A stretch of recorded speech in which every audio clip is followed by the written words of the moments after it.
Madam Speaker, Madam Sponsor, may I briefly explain my proposed amendment?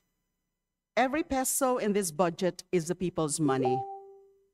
And when we demand accountability, we do so not out of hostility, but out of duty. Duty to the Constitution, duty to the people, and duty to the truth. Let me then again put this on record. VP Sara Duterte's repeated refusal to face this chamber is an insult. It spits on the duty of accountability.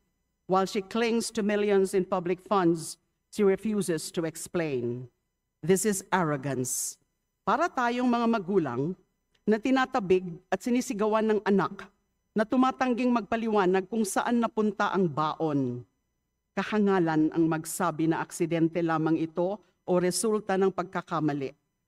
Malinaw na pangmamaliit ito sa Kongreso at sa taong bayan.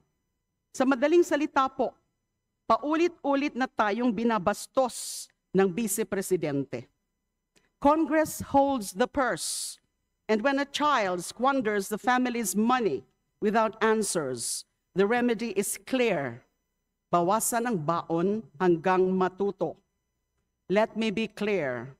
This reduction is discipline, not demolition.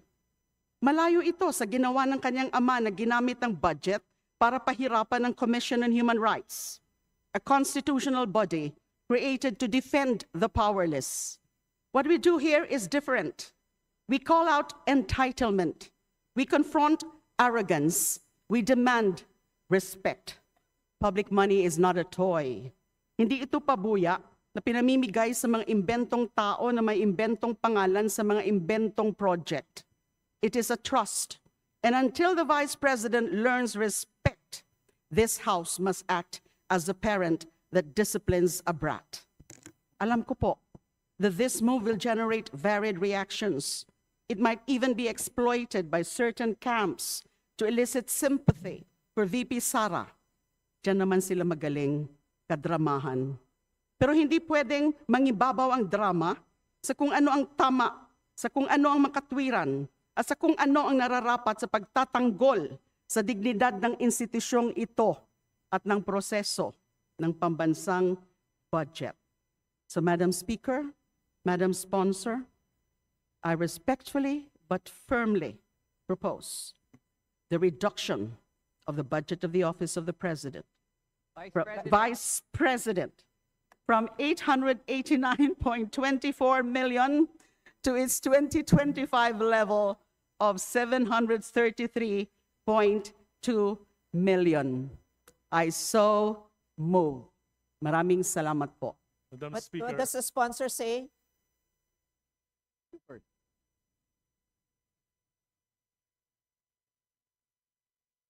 What does the sponsor say?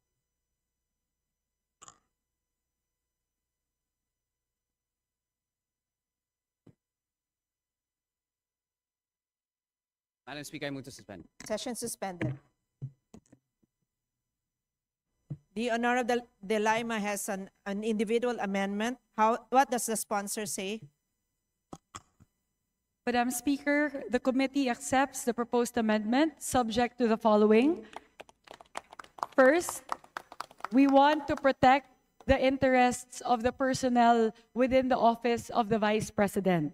So given that the current proposal of the Office of the Vice President reflects the salary increases of the said personnel in compliance with the salary standardization law, we will ensure that the personnel services will reflect that for the benefit of the employees of the Office of the Vice President. And second, we will also ensure that the final budget of the Office of the Vice President will be sufficient for the office to be able to perform its mandate. Sisiguraduhin po natin na hindi po maapektuhan ang pagganap ng Office of the Vice President sa tungkulin ng opisina sa kanilang budget para sa taong 2026. Salamat po. Indeed, hindi naman talaga po maapektuhan. Kasi, Majority Leader, what does the House say? I'm sorry. Sorry. Madam Speaker, I move to accept the proposed amendment. There's a motion to approve the proposed amendment. Is there any objection? The chair hears none. The motion is approved. Okay. Madam Speaker, Majority Leader. I move to recognize the Honorable Ungab. The Honorable Sid This Ungab is is recognized. Madam Speaker, thank you, Mr. Majority Leader. Thank you to the sponsoring chairman. This is an objection at the same time since the chair has ruled an appeal to the decision of the chair. Majority Leader. Not to decrease further the budget of the Office of the Vice President. Sobra na ang laki ng ibinaba ng budget ng opisina ng Office of the Vice President. Despite the drastic reductions for Madam Speaker. 2024, Majority Leader. May we request that the Honorable Ungab stick to the motion to appeal the ruling of the sponsor rather than have an explanation? Yes, po. Madam Speaker. The budget of the OVP has been deducted 2 times already in 2024 and 2025, and another reduction in 2026 with really, I would say, cripple the office. Only 2/3 of the original budget has been left. So I move to, I would like to appeal the decision of the chair, Mr. Speaker. Majority Leader. Madam Speaker, there being an appeal,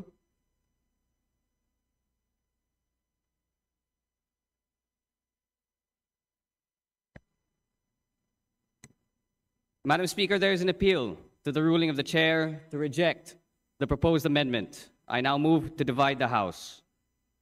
For the information of the body, an aye vote sustains the appeal and the nay vote defeats it. The majority kindly solicits a nay vote. All those in favor to the appeal say aye. All those against say nay. The nays have it. The appeal is lost.